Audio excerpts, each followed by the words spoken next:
Hello বন্ধু, আপনার অথবা আপনার পরিচিত কারো কি শরীরে আমবাত, অ্যালার্জি বা চুলকানি সমস্যা দেখা গিয়েছে? শরীরে থাঙ্কা থাঙ্কা চাকা চাকা হয়ে যায়, চুলকায়, লালচে বর্ণ হয়ে যায়, চোখ মুখ ফুলে যায়, দীর্ঘদিন বা অল্প সময় ধরে শরীরের এই আমবাত, অ্যালার্জি বা চুলকানির সমস্যা দেখা গিয়েছে। এর জন্য হয়তো অনেক ওষুধ সেবন করেছেন অথবা অনেক ঘরোয়া পদ্ধতি ব্যবহার করেছেন, কিন্তু তেমন কোনো লাভই হয়নি। আপনি সহ আপনার পরিচিত যে কোনো কারো শরীরের এই আমবাত, অ্যালার্জি বা চুলকানির সমস্যা যদি স্থায়ীভাবে হোমিও ওষুধের দ্বারা আজীবনের জন্য নির্মূল করতে চান, তাহলে এই ভিডিওটা আপনার জন্য অত্যন্ত প্রয়োজনীয়। আমি এই ভিডিওতে আমবাত, অ্যালার্জি বা চুলকানি হওয়ার কারণ, বিবরণ এবং লক্ষণ সম্পর্কে বিস্তারিত আলোচনা করব এবং ভিডিও শেষে আমি একটি মাত্র হোমিও ওষুধ বলবো, শুধু একটি হোমিও ওষুধ বলবো। এই ওষুধটি আপনি সহ যে কোনো ব্যক্তি সেবন করিলে শরীরের এই আমবাত, অ্যালার্জি বা চুলকানির সমস্যা স্থায়ীভাবে নির্মূল হয়ে যাবে। তো আপনাকে স্বাগত জানাই টিপস 20 চ্যানেলের পক্ষ থেকে। আমি হোমিওপ্যাথি ডাক্তার পল্লব। আমবাত, যেটিকে ইংরেজি ভাষায় বলা হয় আর্টিকেরিয়া, এই আমবাত কি এখন আমি সেটা বলবো।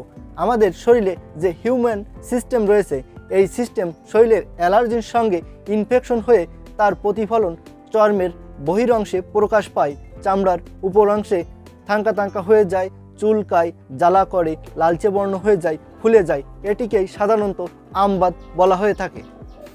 আমবাত এটি একটি অতি সুপরিচিত সমস্যা। ছোট থেকে শুরু করে বয়স্ক অবধি যে কোনো ব্যক্তিরই এই আমবাত, অ্যালার্জি, চুলকানির সমস্যা দেখা দিতে পারে। গবেষণায় দেখা গেছে যে 15 থেকে 20% লোক এই আমবাত, অ্যালার্জি বা চুলকানির সমস্যায় ভুগে থাকে। প্রাথমিক পর্যায়ে শরীরের এই চুলকানি, অ্যালার্জি বা আমবাতের সমস্যা দেখা দিলে সাধারণত বিভিন্ন ধরনের ওষুধ সেবন করলে ক্ষণস্থায়ীভাবে এই সমস্যা ঠিক হয়ে যায়, কিন্তু পুনরায় আবার এটি দেখা যায়। অনেক ক্ষেত্রে এই আমবাত মূলত কোনো স্থায়ী রোগ নয়, এটি এমনিতেই দেখা যায়, আবার এমনিতেই ওষুধ সেবন না করলেও অনেক সময় সর্বোচ্চ 24 ঘন্টার ভিতরে এমনিতেই কম হয়ে যায়, কিন্তু 2 দিন, 4 দিন, 5 দিন বা প্রায় মাঝে মধ্যে পুনরায় আবার শরীরে এই আমবাতের সমস্যা দেখা যায়। কিন্তু এভাবে চলতে থাকলে শরীরের ভবিষ্যতে একটা ক্রনিক অ্যালার্জিতে পরিণত হতে পারে। তাই সকলেরই হোমিও ওষুধের দ্বারা এই আমবাত, অ্যালার্জি বা চুলকানির সমস্যা নির্মূল করা উচিত। শরীরে আমবাত, অ্যালার্জি বা চুলকানি হওয়ার অনেকগুলো কারণ রয়েছে। এর ভিতরে আমি প্রধান এবং বিশেষ কারণগুলো সম্পর্কে বলবো। যেমন অতিরিক্ত ঠান্ডা এবং গরমের ফলেও শরীরে আমবাত, অ্যালার্জির সমস্যা হতে পারে। অনেক সময় ধুলাবালি বা ময়লার ভিতর থাকলে তার কারণেও শরীরে এই আমবাত, অ্যালার্জির সমস্যা দেখা দিতে পারে। অনেক সময় যাদের খাদ্য খাবারে অ্যালার্জি রয়েছে, সেই অ্যালার্জিযুক্ত খাদ্য খাবার খেলেও শরীরে এই আমবাত, অ্যালার্জি দেখা দিতে পারে। এছাড়াও বয়স্কদের ধূমপান, মদ্যপান বা তামাকজাত দ্রব্য সেবন করার ফলেও এই আমবাতের সমস্যা দেখা দিতে পারে।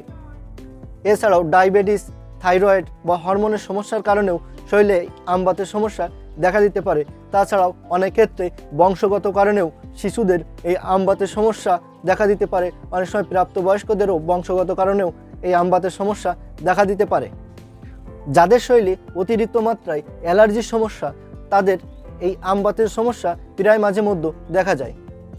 যে সকল ব্যক্তিদের শরীরে আমবাত, অ্যালার্জি বা চুলকানির সমস্যা দেখা যায়, তাদের শরীরে অনেকগুলো লক্ষণ এবং উপসর্গ অনুভব হয়ে থাকে। হোমিওপ্যাথি ওষুধ সর্বদা লক্ষণ এবং উপসর্গের ওষুধ, তাই লক্ষণ এবং উপসর্গগুলো বিবেচনা করেই সর্বদা ওষুধ সেবন করতে হবে।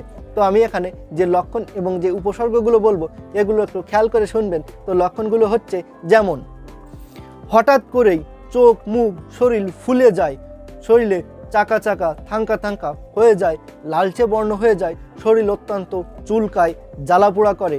অ্যালার্জিযুক্ত খাবার খেলে শিশু থেকে শুরু করে বয়স্ক অবধি যে কোনো ব্যক্তির শরীরে এই চুলকানি, অ্যালার্জি বা আমবাত দেখা যায়। শরীরের এক এক স্থানে এক এক সময় এই আমবাতের সমস্যা দেখা যায়। কখনো চোখ মুখ ফুলে, কখনো পায়ে সমস্যা হয়, কখনো হাতে সমস্যা হয়, কখনো বুকে ফিটে হয়, কখনো আবার সর্বশরীরই ফুলে যায়, চুলকায়, জ্বালাপোড়া করে। শরীরের কোথাও দাগ দিলে বা আঁচড় কাটলে থাগড়া থাগড়া দাগ হয়ে যায়। কখনো ঠান্ডায় বৃদ্ধি পায়, কখনো গরমে বৃদ্ধি পায়। ঘুমানোর পর ধীরে ধীরে এই আমবাত, অ্যালার্জি অনেকটা নির্মূল হয়ে আসে। কখনো ওষুধ সেবন না করলেও এমনিতে নির্মূল হয়ে যায়, কিন্তু কয়েকদিন পর পুনরায় আবার এই আমবাত, অ্যালার্জি দেখা যায়। অনেক সময় হাঁসের মাংস, হাঁসের ডিম, বেগুন, সিম, পুঁইশাক, ঢেঁড়স, চিংড়ি মাছ, ইলিশ মাছ সহ অ্যালার্জি জাতীয় খাদ্য খাওয়ার সঙ্গে সঙ্গে শরীর ফুলে যায়, থাঙ্কা অ্যালার্জি সমস্যা দেখা যায়। অর্থাৎ এক কথায় অ্যালার্জি জাতীয় খাবার খাওয়ার সঙ্গে সঙ্গেই এই আমবাত অ্যালার্জির সমস্যা শুরু হয়ে যায়। তো বন্ধুরা, আমি এখানে যে লক্ষণ এবং যে উপসর্গগুলো বললাম, এই লক্ষণ এবং উপসর্গের ভেতর যদি একটি লক্ষণ এবং একটি উপসর্গেরও কোনো আমবাত অ্যালার্জি বা চুলকানি হওয়া ব্যক্তির সাথে মিল থেকে থাকে, তারা এই ওষুধটি সেবন করতে পারেন। তবে যাদের আমবাত অ্যালার্জি বা চুলকানির সমস্যা অধিক মাত্রায় রয়েছে, সেই মুহূর্তে প্রাথমিকভাবে এই হোমিওপ্যাথি ওষুধটি সেবন করবেন, সেটি হলো অ্যাপিসমেল 6। এবার আমি এই অ্যাপিসমেল 6 এই ওষুধটি সেবন করার নিয়ম সম্পর্কে বলবো। এই অ্যাপিসমেল 6 এই ওষুধটি 2 ফুটা করে 2 চামচ পানির সাথে মিশিয়ে 3 ঘন্টা পর পর কন্টিনিউ 2 থেকে 3 দিন সেবন করতে হবে। তাহলে এই আমবাত অ্যালার্জি বা চুলকানির সমস্যা প্রকোপ অনেকটা কম হয়ে যাবে এবং অনেকটা নির্মূল হয়ে যাবে বটে। এই অ্যাপিসমেল 6 এই ওষুধটি সেবন করার ফল অনেকটা নির্মূল হওয়ার পরবর্তীতে এই আমবাত অ্যালার্জি বা চুলকানির সমস্যা শরীর থেকে স্থায়ীভাবে নির্মূলের জন্য এই অ্যাপিসমেল 200 শক্তি এই হোমিওপ্যাথি ওষুধটি সেবন করতে হবে। এই অ্যাপিসমেল 200 এই হোমিওপ্যাথি ওষুধটি 2 ফুটা করে 2 চামচ পানির সাথে মিশিয়ে সকালে ও রাত্রে দিনে 2 বার সেবন করতে হবে পরপর 7 দিন। 7 দিন সেবন করার পরবর্তীতে 7 দিন বন্ধ রাখতে হবে। পুনরায় আবার 7 দিন এই অ্যাপিসমেল 200 এই ওষুধটি 2 ফুটা করে 2 চামচ পানির সাথে মিশিয়ে সেবন করতে হবে। অর্থাৎ যাদের আমবাত অ্যালার্জির প্রকোপ বেশি, তারা এই প্রকোপ কমানোর জন্য প্রথমে এই অ্যাপিসমেল 6 এই ওষুধটি সেবন করবেন 3 দিন। পরবর্তীতে এই আমবাত অ্যালার্জির সমস্যা স্থায়ীভাবে নির্মূলের জন্য এই অ্যাপিসমেল 200 শক্তির এই ওষুধটি 2 ফুটা করে 2 চামচ পানির সাথে মিশিয়ে পরপর 7 দিন সেবন করে পুনরায় 7 দিন বন্ধ রেখে পুনরায় আবার 7 দিন সেবন করতে হবে। তাহলে যে কোনো ব্যক্তিরই শরীর থেকে এই অ্যালার্জি, আমবাত বা চুলকানির সমস্যা স্থায়ীভাবে নির্মূল হয়ে যাবে।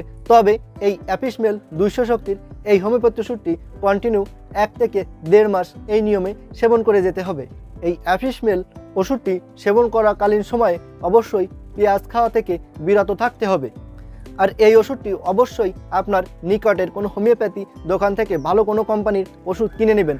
ওষুধ সেবন করা ছাড়াও যদি কোনো রকম কোনো মতামত বা প্রশ্ন থেকে থাকে, তাহলে অবশ্যই কমেন্ট বক্সে লিখে জানাবেন। আর আপনাদের যে কোনো ধরনের চিকিৎসা গ্রহণের প্রয়োজন হলে আমার সাথে যোগাযোগ করবেন। আমার ফোন নাম্বার ভিডিও ডিসক্রিপশনে দেওয়া আছে, প্রয়োজনে কমেন্ট বক্সে কমেন্ট করবেন, আপনাদের কমেন্টে আমার ফোন নাম্বার দিয়ে দিব। আর যদি ভিডিওটি ভালো লেগে থাকে তাহলে অবশ্যই একটা লাইক দিবেন আর চ্যানেলটি সাবস্ক্রাইব করে সাথেই থাকবেন। ভালো থাকবেন, সুস্থ থাকবেন, ধন্যবাদ।